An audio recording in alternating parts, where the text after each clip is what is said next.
네, 찬양인도하고 설교하려고 하니까 이렇게 힘든지 몰랐네요. 나이가 먹긴 먹었나 봐요. 예전에는 중등부 사역하고 하늘대학교에 있을 때만 하더라도 한 달에 한 번씩 항상 이렇게 했는데 허브대학교에 와서 찬양인도하고 설교하러 올라오니까 앞에 이렇게 빙글빙글 도는 것 같아요. 저를 위해서 기도해 주시면 좋을 것 같습니다. 이제 6월이 지나고 7월이 시작됐습니다. 날씨가 더워지는 7월이죠. 날씨가 더워지면 불쾌지수가 굉장히 올라갑니다.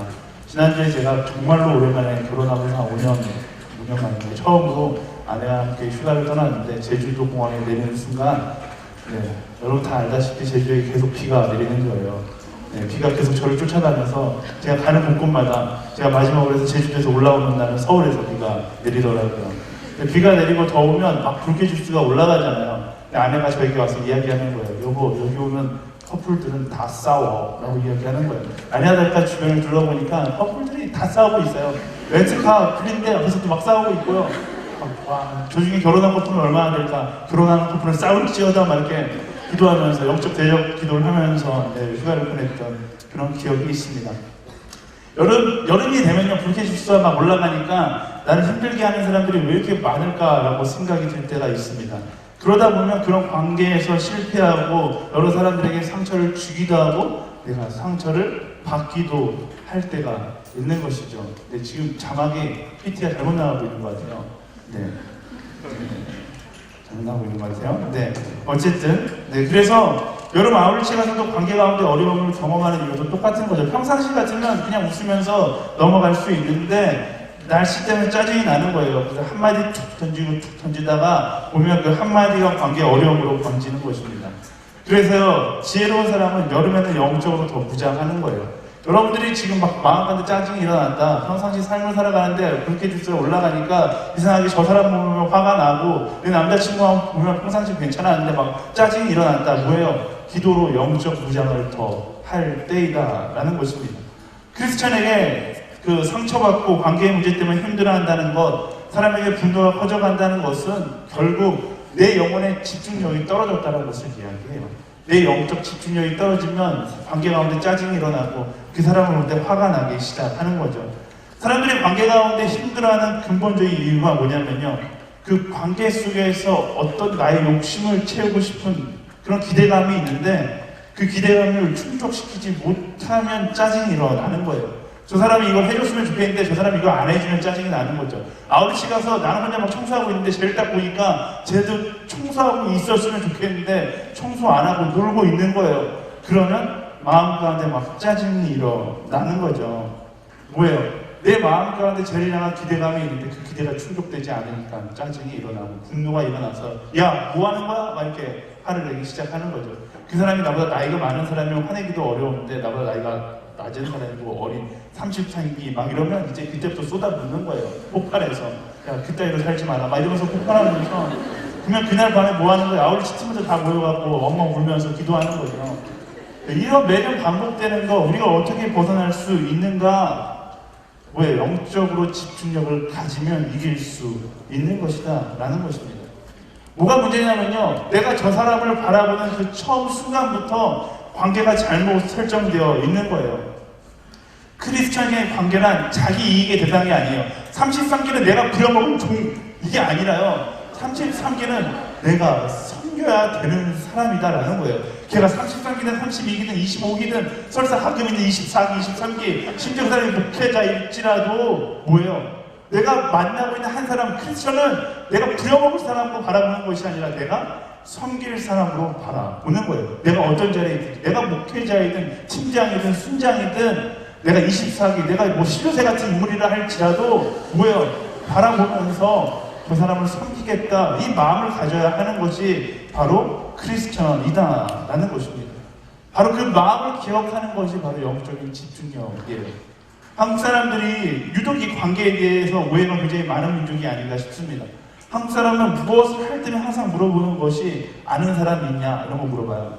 너 아는 사람이 있냐? 치과에 가야 되는데 너 혹시 치과 의사 선생님 중에 아는 사람이 있어? 이렇게 물어보잖아요. 내가 물건을 사야 되는데 너 이거 물건 사는 거 아는 사람이 있어? 책을 사야 되는데 책 사는데 아는 서점 주인 중에 아는 사람이 있어? 항상 이렇게 아는 사람을 굉장히 중요하게 여깁니다. 왜 그래요? 왜 그래요? 조금이라도 무언가 관계를 통해서 이득을 누려보려는 것이 이 한국 사람들의 그 베이스에 깔려 있는 거예요. 제가 그 해퍼트니티 영어 과정을 졸업했는데 영어 과정에서 공부하고 있으면 외국 친구들이랑 만나서 이런 이야기를 많이 해요. 외국 친구들이 제일 이해하지 못하는 게 한국 사람들은 이 관계를 가지고 뭐든지 다 이용하려고 한다라는 거예요. 친하면 싸게 해주고 친하면 무조건 도와줘야 되고 이런 느낌이 너무나 강하다라는 거예요. 너네 나라는 어떤데? 얘기했더니 한 친구가 자기가 치기공사 출신이래요. 치기공사 출신. 우리 그 조광장 산업광장이 치기공사잖아요. 치기공사, 제가 치기공사 출신이라고 해서 제가 뭐라고 이야기했겠어요? 제일 먼저 야 내가 네 나라 가면 뭐예요? 공짜로 해줄래? 이거부터 물어봤어요. 이게 한국인의 모습인 거죠. 제가 죄송해요. 한국인을 너무 비하하는 것 같아서. 어쨌든 제가 그렇게 이야기했더니 이 친구가 이야기하는 거예요. 우리나라는 관계 가지고서 그렇게 이야기하지 않는다. 뭐냐면 친구이면 친구이기 때문에 그 사람에게 오히려 더 돈을 주면 줬지 싸게 하려고 하지 않는다라고 이야기하더라고요. 친구랑 사실 관계가 그런 거잖아요. 어떤 목적이 있는 것이 아니라 정말로 사랑해 줄 수 있고 정말로 목적이 있는 것이 아니라 조건 없이 이해해 줄 수 있는 게 친구잖아요. 제가 그 브라질 갔을 때 제일 놀랐던 것 중에 하나가 브라질이 이 친구란 개념이 굉장히 강한 나라예요. 아미가라고 이야기하는데 제가 그 선교를 마치고서 돈이 부족해서 비행기를 타고 내려오지 못하고서 이렇게 버스를 타고 비행기로 타면 8시간이면 올 수 있는 거리를 버스를 거의 한 80시간 타고 내려왔던 기억이 있어요. 내려오다가 성 루이스라는 마을에 잠깐 내려서 이 마을을 돌아보려고 이제 하려고 하는데 버스에서 한 자매를 만났어요. 이 자매가 저를 좋아했는지 좋아하지 않았는지 알 수 없지만 어쨌든 아미가 우리 친구야 라고 이야기하는 순간 이 여자 간호사였는데 여자 간호사가 모든 걸 다 해주기 시작하는 거예요. 너 혼자 어떻게 이곳에 왔냐? 그냥 이제 상파울로 내려가고 있다라고 이야기하니까 이 간호사가 성 루이스라는 마을은 굉장히 위험하기 때문에 너 혼자 돌아다닐 수 없다. 내가 너를 도와주겠다 라고 이야기하는 거예요. 아니나 다를까 버스 터미널에서 딱 내렸는데 그 여자 간호사의 오빠가 경찰이에요. 그래서 버스 터미널 앞에 경찰차가 딱 와 있는 거예요. 경찰차를 태워서 호텔까지 데려다 주는 거예요. 그때부터 헨젤과 그레텔이 생각이 나는 거예요. 왜 나한테 잘해주지? 이런 생각이 드는 거예요, 마음 가운데. 그래서 호텔에 갔어요. 호텔에 가서 짐을 내려놓고 체크인하고 내려왔어요. 내려왔더니 여전히 경찰차가 저를 기다리고 있는 거예요. 도망칠 수도 없고 나의 운명이 이렇게 됐구나. 경찰차를 타고 갔는데 밤새 돌아다니면서 성 루이스의 방거지를 다 소개시켜 주는 거예요. 도대체 나에게 뭘 원하는 거지? 밤새 고민했어요. 나에게 뭘 원하는 거지? 호텔에 들어와서 다음날 아침이 돼서 하루 만에 떠나기가 아쉬워서 성 루이스를 관광하려고 하는데 내려왔는데 1층 데스크에서 그 여자 간호사가 저를 기다리고 있는 거예요. 이 사람 진짜 나에게 뭔가 원하는 것이 있겠구나 라고 생각했는데 이 여자가 종이백을 하나 주는데 이 종이백에 선물이 들어있는 거예요. 이 선물은 우리 아버지 선물, 어머니 선물, 우리 형제 선물 막 다 가득 들어있는 거예요. 이 여자가 도대체 뭘 원하는 거지 이러면서 선물을 따라 들었어요. 그리고서 또 하루 동안 저를 계속해서 관광시켜주는 거예요. 마지막 순간까지 계속 마음에 의심이 있는 거죠. 뭘 원하는 거지. 다음날 아침 그 여학생한테 전화가 왔어요. 여학생이래요. 그 여자 간호사에게 전화가 왔어요. 자기가 갈 수 없는데 자기 아버지를 보냈다는 거예요. 내려왔더니 아버지가 택시운전사인 거예요. 저를 태우고서 터미널까지 데려다주고 잘 가라고 환송해주는 거예요. 버스를 타고서 성루이스를 떠나는 그 순간까지 저는 마음 가운데 그렇게 생각하는 거예요.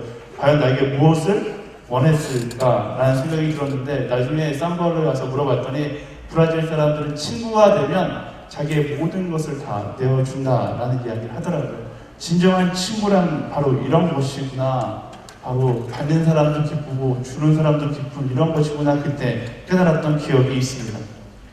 관계 가운데요. 우리가 실패하는 이유가 뭐예요? 관계 가운데 우리가 짜증내는 이유가 뭐예요? 관계의 시작 자체가 잘못된 거예요. 이 관계를 통해서 내가 뭔가 이득을 보겠다라고 마음먹은 그 순간부터 그 관계는 제대로 이루어지지 않으면 짜증나기 시작하는 것이죠.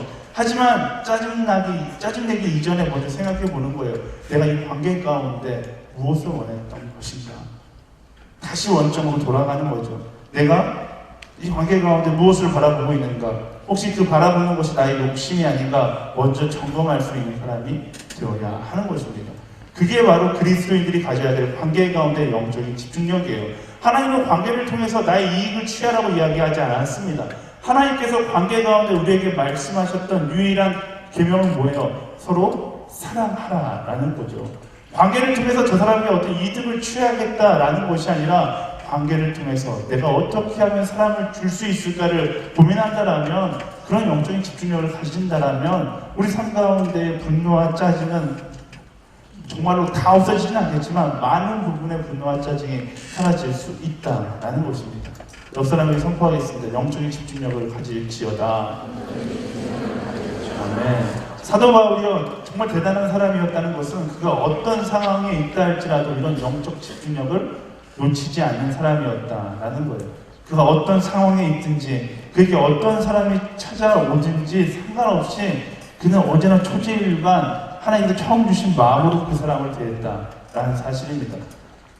사도 바울을 이렇게 지켜 세우는 사람에게도, 사도 바울을 정말로 죄인처럼 여기는 사람에게도 사도 바울은 초지일관 복음을 끊임없이 이야기하는 사명자의 삶을 살았다라는 거예요. 23절 말씀 같이 읽어볼까요? 23절만 읽어볼게요. 시작! 그들이 바울을 만날 날짜를 정하고 많은 사람들이 그의 숙소로 찾아왔습니다. 그는 아침부터 저녁까지 그들에게 하나님 나라에 대해 증언했고 모세의 율법과 설득시키려고 했습니다. 아멘. 사도 바울은 오늘 지금 사도행전 마지막 장면을 보고 있는데요. 우여곡절 끝에 로마에 도착합니다. 로마에 도착했다고 모든 것이 다 해결된 것이 아니에요. 우리가 잘 알고 있듯이 로마의 피서객의 신분으로 갔으면 휴가를 즐기며 재밌게 있을 텐데, 사도 바울은 피서객의 신분이 아니라 죄수의 신분으로 로마에 와 있는 거죠.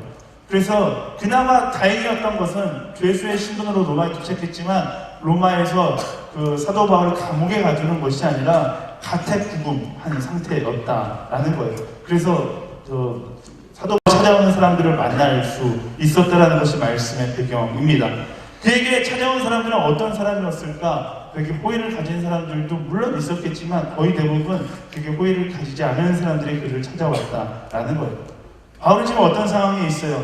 또 어떤 사람을 만나고 있습니까? 최악의 상황 가운데 만나기 싫은 사람들을 만나고 있어요. 사도 바울은 그런 상황 가운데서 짜증내지 않습니다. 왜요? 그가 바라보는 관점은 아주 간단했기 때문에 그래요.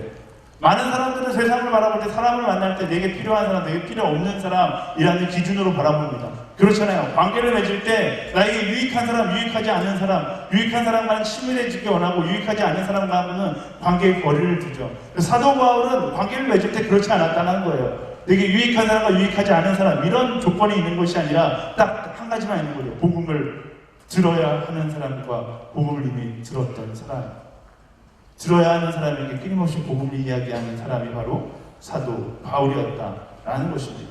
그런 사도 바울의 관점 가운데 무슨 짜증이 있었겠습니까? 그런 사도 바울의 관점 가운데 상황에 대한 무슨 원망이 있었겠습니까? 그가 사람을 바라보면서 저 사람에게 복음을 전해야 되는가 말아야 되는가, 이것만 그가 고민하면서 살고 있었다라는 것입니다. 그게 바로 사도 바울이 상황 가운데 감사하고 짜증내지 않고 만족할 수 있었던 가장 근본적인 이유였다라는 거예요. 사도 바울의 관계 가운데 좋은 사람만 만났던 것이 아니었습니다. 어려운 상황 속에서 어려운 사람 만날 때가 훨씬 더 많았죠. 하지만 그의 관점이 어려운 사람을 만나면 만날수록 내가 더 복음을 이야기해야 되겠다라는 그의 신념이 그의 행동과 그의 마음을 붙잡았기 때문에 최악의 상황에서 최악의 사람을 만났지만 그는 언제나 최고의 선택을 했었다는 사실을 우리는 말씀을 통해서 알 수 있습니다. 이런 사도 바울의 모습을 보면서 우리 도전받죠. 많은 사람들이요, 사람을 만날 때 제일 먼저 고려하는 것이 어떻게 하면 저 사람에게 내가 득을 볼 수 있을까를 고민하잖아요. 나는 아니라고 이야기하지만 내 관계의 거의 대부분이 그래요. 세상 사람들의 관계의 거의 대부분이 만나면서 내가 저 사람에게 어떻게 하면 득을 볼 수 있을까를 고민합니다.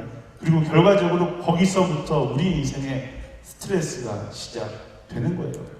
우리가 관계 가운데 왜 스트레스 받습니까? 만남의 시작 때문에 그런 거예요. 내가 저 사람에게 어떤 이득을 볼 수 있을까를 고민하는 그 순간부터 인생 가운데 스트레스가 찾아오는 거죠. 하지만 그리스도인은 그런 관계의 스트레스랑 거리가 먼 사람이에요. 왜? 우리는 반대로 생각하는 사람이기 때문입니다. 우리는 어떻게 하면 저 사람에게 득을 볼 수 있을까를 고민하는 사람이 아니라요, 사도 바울처럼 어떤 관계가 됐든 어떤 상황 가운데 만나든 어떻게 하면 저 사람에게 생명을 이야기해 줄 수 있을까를 고민하는 그리스도인이기 때문에 우리는 스트레스와 거리가 먼 사람이다라는 것입니다. 관계 가운데 무언가 얻으려고 하는 그 목적이 앞설 때 우리는 상처를 받을 수밖에 없어요. 관계에 있어서 생각할 때 왜 이런 사람이지, 왜 이런 사람을 내가 만나야 되지 원망자절할 수밖에 없는 것이죠. 하지만 우리가 그리스도인의 마음을 가지고서 이 사람에게 생명이 있는가 없는가를 고민하고 이 사람의 생명을 이야기하는 삶을 살아간다면 결국 그 영적 집중력으로 인하여서 우리 삶 가운데 관계의 스트레스로부터 벗어날 수 있다라는 것입니다.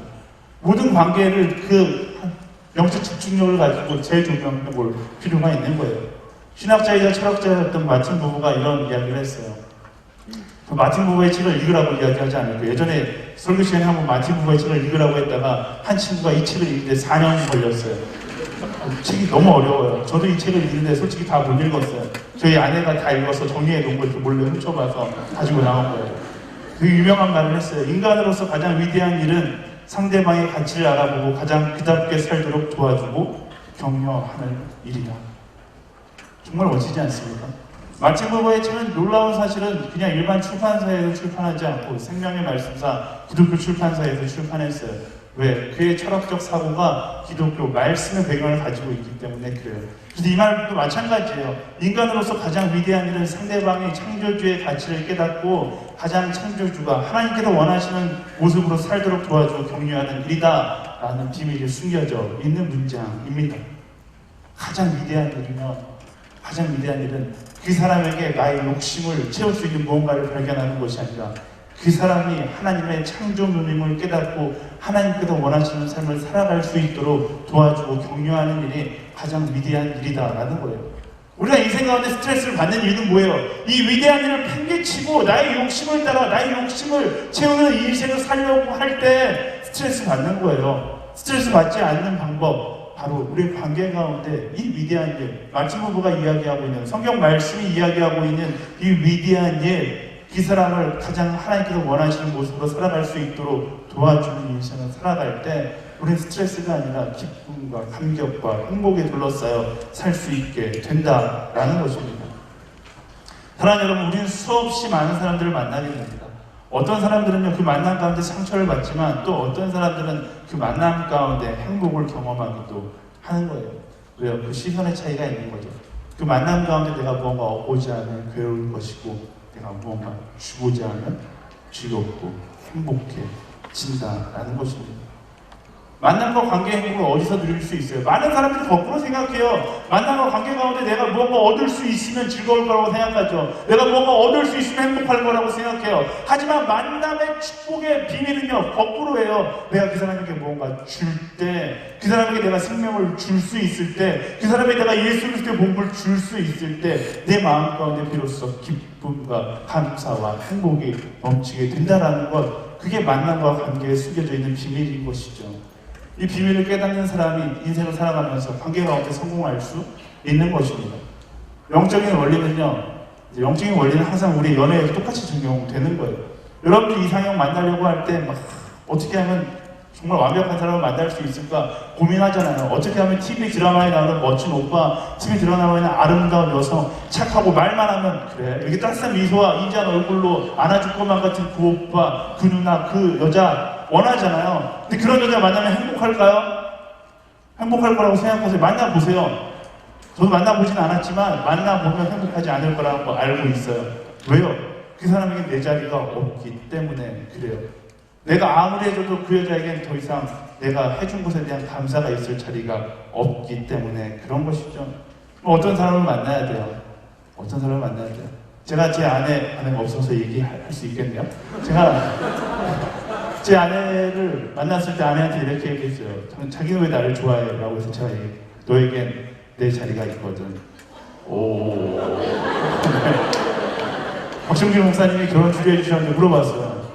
최전도사는 왜 양은미 자매랑 결혼하려고 하나? 저 여자는 저 없으면 살 수가 없는 자매거든요. 박정규 목사님 똑죠. 막 이러는데. 네. 어쨌든 그런 거예요. 만남이라는 건 내가 너무나 완벽할 것 같은 사람을 만나는 게 아니라 내가 줄 수 있는 사람을 만나야 하는 것이죠. 왜? 바로 거기서 기쁨을 누릴 수 있기 때문에 그래요. 근데 여러분들 이상형 설정할 때 거꾸로 이렇게 생각하면 안 돼요. 정말 완벽한 사람, 되게 좋은 사람, 이런 사람이 아니라 내가 무언가를 해줄 수 있는 사람을 만나야 하는 거죠. 그 사람 딱 보면 그때 가서 이야기하는 거예요. 너에겐 내 자리가 있어. 막 이러면서 이제 그러면서도 좋아하는 게 사람이니까요. 어쨌든 그게 바로 행복한 만남인 거예요.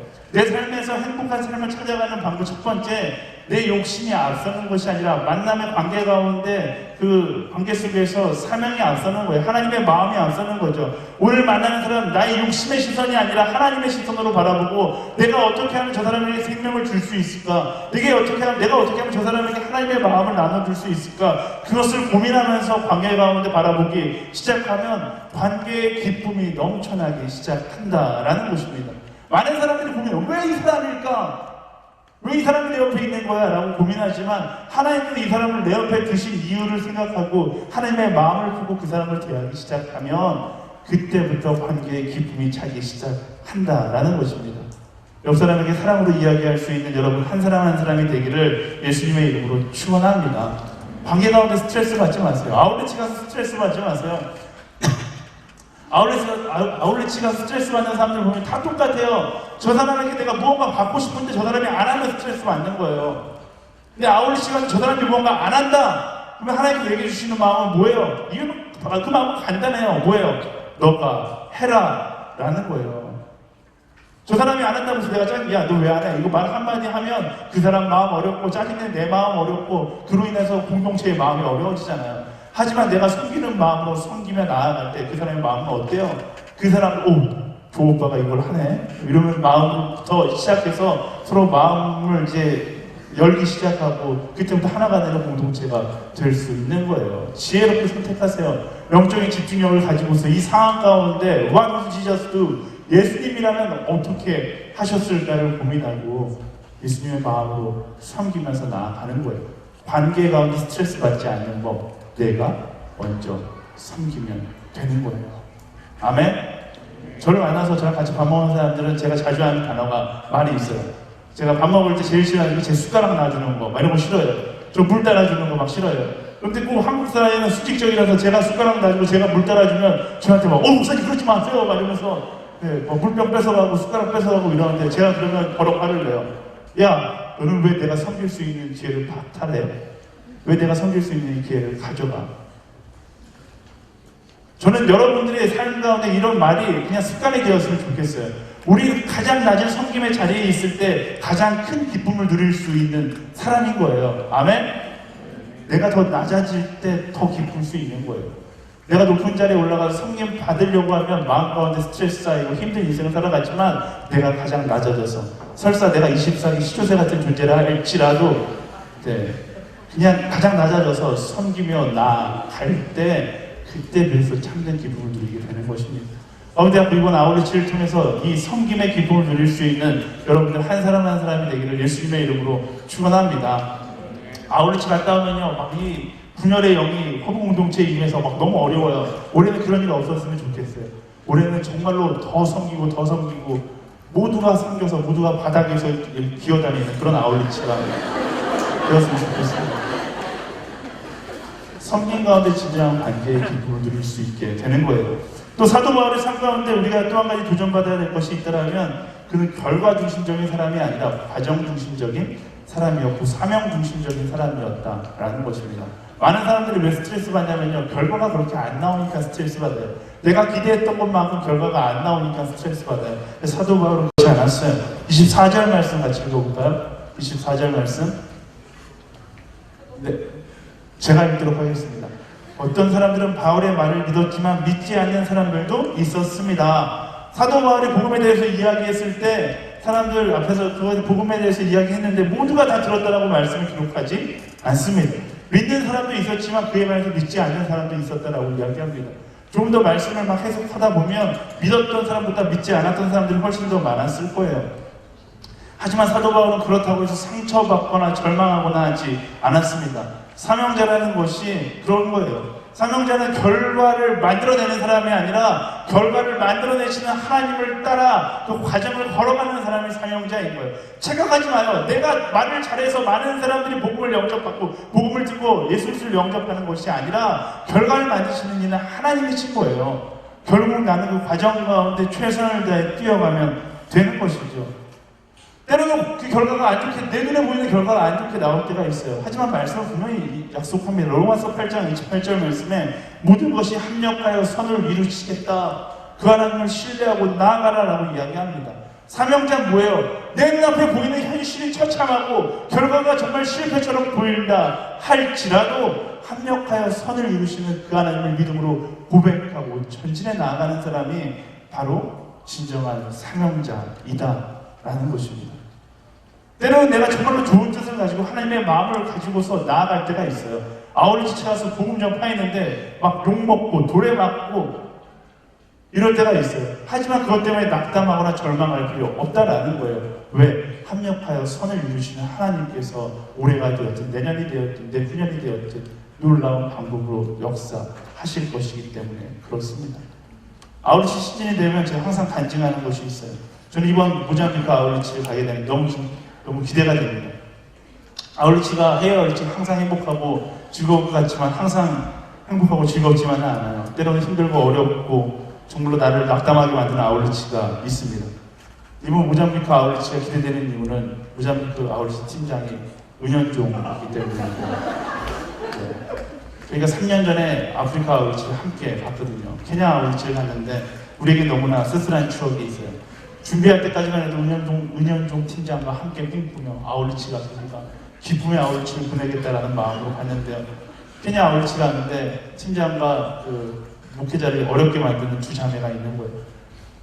별로 안 아파 보이는데 계속 아프다 그러고 힘들어하고 막 이러는 거예요. 그 두 자매 때문에 우리가 얼마나 힘들었는지 다른 팀원들은 모르겠지만 은연종 팀장과 저랑 정말로 기도 많이 했어요.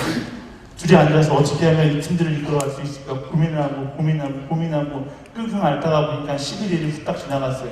다른 사람은 케냐 아울리치 가운데 여기 앉아있는 김지현 MC가 이런 사람 막 룰루랄라 너무 좋았어요 막 이러고 돌아왔는데 은연종 팀장과 저는 돌아와서 막 한숨이 쉬어지는 거예요. 이번 아울리치 동안 우리 뭐 했나? 고민과 걱정과 근심만 하다 돌아왔구나 이 생각이 드는 거예요. 그러다가 그 다음번 FA 모집을 하는데 우리를 너무나 힘들게 했던 두 자매가 FA 아프리카 선교사로 비전을 품고서 FA 선교사로 헌신해서 간 거예요. 한 친구는 그 아프리카 비전을 품고서 지금 프랑스에서 공부하고 있고 한 친구는 결혼해서 선교의 꿈을 꾸고 있어요. 윤현종 팀장과 그때를 묵상하면서 하나님께서 왜 고민하고 그렇게 힘든 아울리치를 보내게 했는가? 이유는 간단하구나. 저 두 사람을 선교의 꿈을 꾸게 하도록 우리 둘을 희생시켰구나. 이 이야기를 하면서 은연종 팀장이 저에게 지나갈 때마다 이야기하는 거예요. 고생 아프리카 언제 가요?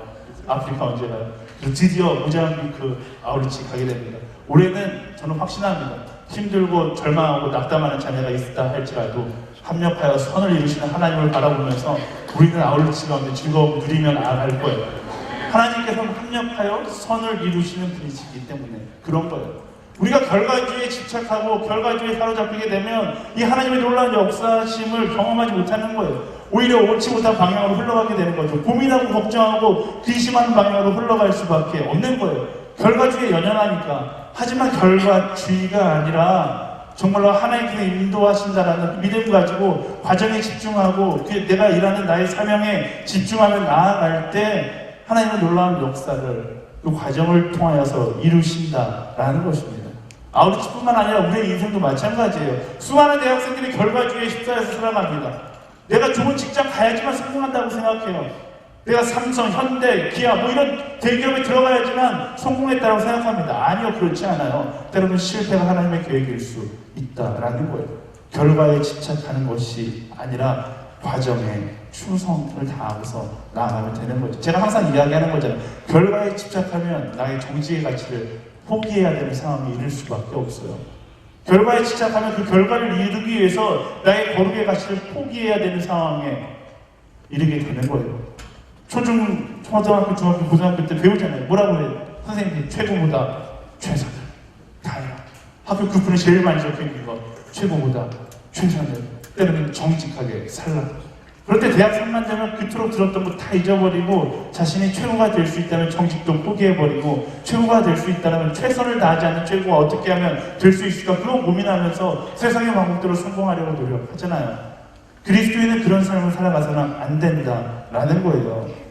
하나님께서는 결과 중심적이지 않고 과정 중심적인 우리가 되기를 원하신다라는 것입니다. 내 눈앞에 놓인 결과가 어떠할지라도, 내 눈앞에 놓인 상황이 어떠할지라도 그거에 좌지우지 되는 것이 아니라 증인된 나의 사명을 다하는 인생을 살아갈 때 하나님께서 기뻐하신다라는 거예요. 저는 여러분들, 저와 여러분들이 이 마음을 품었으면 좋겠어요. 결과 중심적인 사람이 되지 않았으면 좋겠어요. 제가 목회자로서 부끄러운 고백하면요, 제가 가장 힘들어하고 안타까워할 때가 언제냐면, 정말 부끄러운, 이 고백하기가 정말 부끄러운데요, 주일 예배 끝나고 주일 예배 출석 인원 들었을 때 제 마음 가운데 안타까움이 있어요. 와, 오늘은 600명이 넘었네. 와, 오늘은 400명 후반대네. 이 얘기를 들으면 막 마음 가운데 무거움이 있는 거예요. 또 수련회 가자고 했는데 사람들이 많이 안 갈 때, 아우리치 가자고 막 광고하는데, FA 모집 막 하는데 사람들이 지원하지 않으면 목회자로서의 마음이 굉장히 무거울 때가 있습니다. 근데 말씀을 준비하면서 회개했어요. 하나님께서 결과를 보시는 분이 아니라 과정을 보시는 분이시거든요. 때로는 예배 출석이 줄면요, 제가 어떻게 하냐면 다락방장들에게 연락을 해요. 야, 순장들한테 전화를 돌려. MC들에게 푸시하기 시작하죠. 가장 쉬운 방법, 배행상 변호사님에게 전화해서 집요하게 선생님 왜 출석이 줄었어요? 이렇게 얘기하면 알아서 다 전화 돌리고 하거든요. 근데 확실한 건 하나님께서 제 마음을 주시는 것은 하나님께서 기뻐하시는 모습은 아니다라는 것입니다. 왜요? 결과가 중요한 것이 아니기 때문에 그래요. 결과가 잘 나오지 않는다라면 그것에 대해서 타협하는 것이 아니라, 그럴 때 걱정, 의심해야 하는 것이 아니라 오히려 더 하나님께 집중하고 더 정직하고 더 거룩한 내가 되기 위해서 영적인 집중력을 가져야 하는 거예요. 여러분도 마찬가지예요. 내가 삼상에 떨어졌다고 해서 다른 요령을 세우는 것이 아니라 더 거룩하고 더 정직한 한 사람 한 사람이 되기 위해서 노력해야 한다라는 것입니다. 타협하지 않는 여러분들이 되기를 바랍니다. 더 이상 세상의 불법과 타협하는 인생이 아니라 결과가 나오지 않는다면 무식하리만큼 더 기도하고 더 정직할 수 있는 우리가 되어야 하는 것입니다. 복음은 흘러가야 되는 것이고 하나님의 사람은 계속 걸어가야 되는 거예요. 나의 고민과 나의 걱정이 그 걸음을 멈출 수 없는 것입니다. 사도 바울이요, 자신의 복음의 선포 앞에서 떠나는 사람들을 향해 이렇게 이야기합니다. 25절부터 28절까지 말씀 읽어볼까요? 좀 길지만 함께 읽겠습니다. 시작! 그들이 서로 의견이 엇갈린 채 떠나려 하자 바울이 한마디 덧붙였습니다. 성령께서 예언자 이사야를 통해 여러분의 조상들에게 하신 말씀이 옳습니다. 이 백성들에게 가서 말하라. 너희가 듣기는 들어도 깨닫지 못하고 너희가 보기는 보아도 알지 못할 것이다. 이 백성들의 마음이 무뎌지고 귀는 듣지 못하고 눈은 감겨있다. 이는 그들이 눈으로 보고 귀로 들으며 마음으로 깨닫고 내게 돌아와 고침을 받지 못하게 하려는 것이다. 그러므로 여러분은 하나님의 구원이 이방 사람들에게로 갔다는 것을 알아야 합니다. 그들은 듣게 될 것입니다. 사도 바울이 뭐라고 이야기하는 거예요? 나는 전화를 드리고 듣고 깨닫고 행동하는 것은 너희의 몫이다 라고 이야기하는 거예요. 누가 이렇게 이야기할 수 있습니까? 자기에게 맡겨진 사명에 최선을 다하는 사람이 이렇게 이야기할 수 있는 거예요. 사랑하는 여러분, 우리가 결과주의에 현혹되면요, 계속되어야 될 복음의 행진을 멈추게 됩니다. 사도 바울은 그렇지 않습니다. 결과는 하나님께 맡기고 오늘 내게 주어진 영혼에게 복음을 이야기하기를 멈추지 않았던 거예요. 내게 맡겨진 사명에 최선을 다하면 되는 거예요. 그러면 하나님께서 잘하였다라고 이야기하시고 합리적인 하나님께서 합력하여 선을 이루신다는 그 믿음을 가지고 오늘 내게 맡겨진 일에 최선을 다하면 되는 거예요. 여러분들 가운데 친구를 열심히 전도하는데 전도가 잘 안 된다고 낙담하는 사람들이 있어요. 하나님께서 당신의 중심을 보고 계십니다. 낙담하지 마세요. 하나님께서 당신을 응원하고 있습니다. 아우리치 준비하고 있는데 아우리치 팀원이 잘 모이지 않아서 힘들어하는 팀장들, 다락방장들, 순장들 있을 거예요. 낙담하지 마세요. 아우리치의 인원 숫자가 아우리치의 성공 여부를 판가름하는 것은 아닙니다. 준비하는 과정 가운데 하나님과 함께 최선을 다하면 되는 거예요. 수모임 순장들 가운데 와, 내가 아무리 노력해도 수모들이 나오질 않아 라고 힘들어하는 사람들 있잖아요. 힘들어하지 마세요. 하나님께서는 여러분들이 최선을 다해 수모들 한 사람 한 사람을 사랑하는 그 마음을 보십니다. 삶의 자리에서도 마찬가지예요. 때로는 최선을 다해도 최고의 결과가 나오지 않을 때가 있어요. 하지만 여러분들 하나님 주시는 마음을 잊지 마세요. 정직과 거룩을 잊지 말고 최선을 다해 사명자의 인생을 살아갈 때 하나님은 여러분을 응원하고 있다는 마음을 꼭 기억하고 있는 자리에서 사명을 다하는 사람들이 되기를 예수님의 이름으로 축원합니다. 우리 옆 사람을 선포하겠습니다. 사명을 다하는 사람이 될지어다. 아멘. 그렇게 사명자의 인생은요, 분명히 세상 사람들의 삶과 구별이 됩니다. 저는 지난주에도 똑같이 설명했는데요, 크리스천은 세상과 구별되는 삶을 살아가야 하는 거예요. 사도 바울이요, 세상과 구별되는 삶을 살아갔어요. 세상 사람들이 관계 가운데 이득을 취하는 삶을 살아갔을 때 사도 바울은 관계 가운데 내 것을 다 주는 인생을 살아갔습니다. 30절과 31절 말씀 같이 읽어볼까요? 시작. 바울은 만 2년 동안 자기 셋집에 머물면서 자신에게 찾아오는 모든 사람을 맞아들여 어떠한 방해도 받지 않고 담대하게 하나님 나라를 선포하고 주 예수 그리스도에 관한 것을 가르쳤습니다. 아멘. 이 사도행전 마지막 말씀이에요. 마지막 말씀에서 재미있는 점이 있습니다. 그것은 사도 바울이 이전까지 항상 찾아다니는 사람이었는데 사도행전의 마지막 장면에서는 모든 사람들을 사도 바울에게 찾아왔다라고 이야기합니다. 왜요? 사도 바울이 다른 사람이었기 때문에 그런 거예요. 절망에 있는 자들이 사도 바울의 삶을 보면서 찾아오기 시작하는 것이죠. 그리스도인은요, 행복한 사람이 되어야 합니다. 저는 여러분들에게 이 말을 꼭 하고 싶어요. 크리스천은 행복한 사람이 되어야 합니다. 여러분의 삶을 뒤돌아봤을 때, 여러분의 일주일의 삶을 뒤돌아봤을 때 여러분은 행복한 사람입니까? 물질의 가치가 행복의 기준이 아니라는 것을 삶으로 보여줄 수 있는 사람이 되어야 하고요.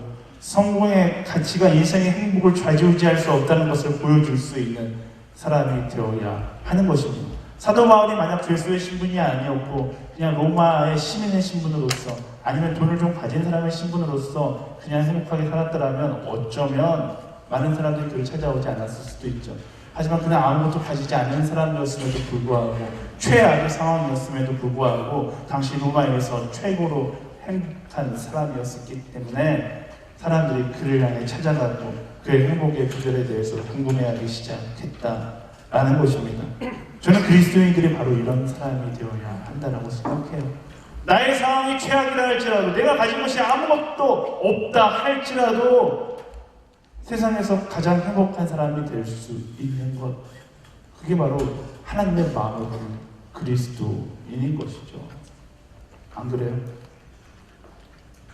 여러분의 캠퍼스에서 가장 바보같이 살지만 가장 행복한 사람, 바로 여러분들이 되기를 예수님의 이름으로 축원합니다. 여러분의 가정의 자리에서 가장 바보같이 살지만 가장 행복한 사람, 바로 여러분들이 되기를 예수님의 이름으로 축원합니다. 여러분의 친구 사이에서 여러분 돈 많은 사람이라고 혹은 뭐 성공한 사람이라고 능력 있는 사람이라고 이런 소리 안 들어도 돼요. 딱 한 가지만 들으면 돼요. 가장 행복한 사람이라고 평가를 받을 수 있는 사람이 되어야 한다라는 것입니다. 사도 바울이 그랬어요. 예수님이 그랬어요. 예수님을 사랑했던 모든 사람들이 그랬어요. 주기철 목사님이 일제 탄압에 굴하지 않고 꿋꿋이 살아갔지만 수많은 일제 순사들이 그를 보면서 신기하게 여겼어요. 왜? 고문당하는 사람은 저 사람인데 행복한 사람은 내가 아니라 고문당하고 있는 주기철 목사님처럼 보였기 때문에 그런 거죠. 수많은 순교자들이 남긴 영적인 교훈이 뭐예요? 고통의 자리에 있었고 어려운 자리에 있었고 힘든 자리에 있었고 생명을 포기해야 되는 자리에 있었지만 그는 가장 행복한 사람이었다라는 사실입니다. 저는 오늘을 살아가는 그리스도인들이 이 행복의 가치, 어디서 찾을 수 있는 행복의 가치요? 성공이나 물질이나 명예에서 찾을 수 있는 행복의 가치가 아니라 하나님과 동행하면서 그 동행함 속에서 찾을 수 있는 행복의 가치를 따라 살아갈 수 있는 이 세상에서 가장 행복한 한 사람들이 되기를 예수님의 이름으로 축원합니다. 또 한 가지 포인트는요, 찾아오는 모든 사람에게 변함없이 담대하게 하나님의 나라를 선포했다라는 것입니다. 사도 바울은 상황의 지배를 받는 사람이 아니었어요. 뭐예요? 그가 교회에 있어서만 그리스도인이 아니라 그가 있는 곳이 교회가 되는 사람이 바로 사도 바울이었다는 것입니다. 그가 서 있는 곳이 하나님의 임재가 있는 곳이었고 갓에 구분되어 있는 집을 바로 예배의 장소로 바꿔버렸던 사람이 사도 바울이었다는 겁니다. 그게 그리스도인의 능력이에요. 그리스도인은 누구인가? 교회를 찾아다니는 사람이 아니라 내가 서 있는 그곳이 교회가 되는 사람. Yes, I'm a Christian이었잖아요. 다음 주에는 Yes, I'm a church. 내가 교회가 되는 사람. 내가 서 있는 그 자리가 교회를 만들어버릴 수 있는 한 사람. 그게 바로 진정한 그리스도인이고 그게 진정한 사명자의 능력인 것이다 라는 겁니다. 사랑하는 여러분, 그리스도인은요 상황의 지배를 받는 사람이 아닙니다. 매번 하는 이야기지만 여러분이 서 있는 그 자리가 절망의 자리고 어려운 자리라면 하나님께서 그 자리를 교회로 바꿔버리라고 여러분을 그 자리에 세워놓으신 거예요. 크리스천은 그런 관점을 가지고 살아가야 하는 것입니다. 힘들어요. 가정이 힘들어요. 캠퍼스가 힘들어요. 하나님께서 그래서 여러분을 그 자리에 보내신 거예요. 그 자리에서 아이머 철치, 내가 교회가 되어서 그곳에 예배를 세우고 그곳에 하나님의 나라를 건축해 나아가는 하나님 나라의 건축가들이 되기를 예수님의 이름으로 축원합니다. 우리 옆 사람에 선포하겠습니다. 하나님 나라의 건축가가 될지어다. 교회가 될지어다. 아멘. 이제 사도행전 마치는데요. 어쨌든 사도 바울의 삶을 보면서 제가 느끼는 건요, 사람이나 상황에 상관없이 언제나 삶이 명확했던 사람이다라는 것입니다. 무엇이 사도 바울을 이렇게 명확하게 했습니까? 딱 한 글자, 바로 사명인 것이죠. 땅끝까지 이르러 내 증인이 되리라. 그 사명이 그의 삶을 명확하게 만드는 거예요. 인생이 행복해질 수 있는 방법 한 가지로 정의하라면 삶이 명확해지는 방법은요, 사명을 기억하는 삶이 되면 삶이 명확해지고 그 명확해진 삶이 나의 인생을 행복으로 인도하는 것입니다. 세상의 사람들 명확하지 않은 삶 가운데 시간을 낭비하고 고민하는데 자신의 삶을 낭비하면서 살아갑니다. 아니면 크리스천은 고민하는데 시간을 낭비하며 살아가는 사람이 아니라 하나님의 영광을 위하여서 하나님 나라를 위해서 오늘도 뛰어가는 사람이 바로 크리스천인 거예요. 크리스천은 세상을 바꾸는 사람입니다. 이 하나님의 사람의 마음가짐으로 세상을 변화시키는 또 하나의 교회가 되어 세상 가운데 진정한 행복이 무엇인지, 진정한 하나님과 함께함과 동행함의 기쁨이 무엇인지 보여줄 수 있는 허브되어 여러분들 한 사람 한 사람이 되기를 예수님의 이름으로 축원합니다. 아멘. 말씀을 정리하겠습니다. 오늘로 사도행전 설교를 마치게 됩니다. 사도행전을 통해 우리가 깨닫게 되는 것은요, 사명에 집중하면 집중할수록 우리의 삶은 더 명확해지고 행복해진다라는 거예요. 세상 사람들은 사명에 집중하면, 말씀 이야기하는 사명에 집중하면요, 인생이 불행할 거라고 생각합니다. 하지만 세상의 평가와 세상의 기준과는 다르게 말씀이 이끄는 기준을 따라 살아갈 때 우리의 삶은 명확해지고 우리 삶 가운데 행복은 점점 더 차오른다는 사실을 깨닫게 됩니다. 세상의 수많은 사람들이요, 인생의 행복을 세상의 가치에서 찾으려고 생각합니다. 하지만 사도행전이 주는 메시지는요, 세상의 기준이 아니라 말씀의 사명을 따라 살아갈 때 우리는 더 담대해지고 더 당당해진다라는 것입니다. 사도행전 사도 바울의 삶을 통해서 주는 메시지, 지난주와 똑같은 결론인데요, 삶 가운데 더 거룩해지십시오. 세상의 방법과 타협하지 말고 더 거룩해지고요, 더 살아가는 삶을 살고 더 전진하면서 복음을 이야기하는 삶을 살아가십시오. 그렇게 살아갈 때 내 인생에 죽어라 찾으면 찾을 수 없었던 그 행복을 찾게 되는 거고요, 아무리 찾으려고 해도 찾을 수 없었던 기쁨을 바로 그곳에서 경험하게 되는 것입니다. 더 거룩해지십시오. 더 사랑하십시오. 더 복음을 가지고 전진하게 나아가기를 바랍니다. 사도행전은 28장에서 끝납니다. 참 재미난 건 28장에 사도 바울의 순교하는 장면으로 끝나면 참 좋은데, 순교하는 장면으로 끝나지 않고 굉장히 애매하게 후루룩 끝나버려요. 사도행전 28장 후루룩 끝나는 걸 보고서 영감을 받은 사람이 누구세요? 하용조 목사님이에요. 그리고서 액치 29라는 비전을 선포한 거죠. 사도행전 28장이 후루룩 끝난 건 사도 바울이 대충 살았기 때문이 아니라 사도 바울의 액치 29, 사도행전 29장을 비워놓았기 때문이에요. 누구한테 쓰라고요? 바로 여러분들에게 쓰라고 비워놓았다라는 것입니다. 이것이 우리에게 주어진 사명이에요. 오늘 나의 꿈을 위하여서, 나의 욕심을 위하여 사도행전 29장에 낙서하는 인생이 아니라 하나님 주신 비전을 가지고 나의 사명을 기록해 나아가며 내 인생의 사도행전 29장을 채워나가는 여러분들 한 사람 한 사람이 되기를 예수님의 이름으로 축원합니다. 아멘. 아멘. 이 시간 함께 찬양할 텐데요, 우리가 꿈꿔야 될 비전은 나의 비전이 아니라 하나님의 비전입니다. 하나님 사도행전 29장에 나의 비전이 아니라 하나님의 비전을 기록해 나아가는 믿음의 사람, 진짜 그리스도인, 오늘 변화시키는 한 사람의 그리스도인으로 살아가게 하여 주시옵소서. 우리 그 마음을 가지고서 함께 찬양하며 나아가도록 하겠습니다. 우리 보좌 앞에 모였네. 우리 보좌 앞에 모였네. 함께 주를 찬양하며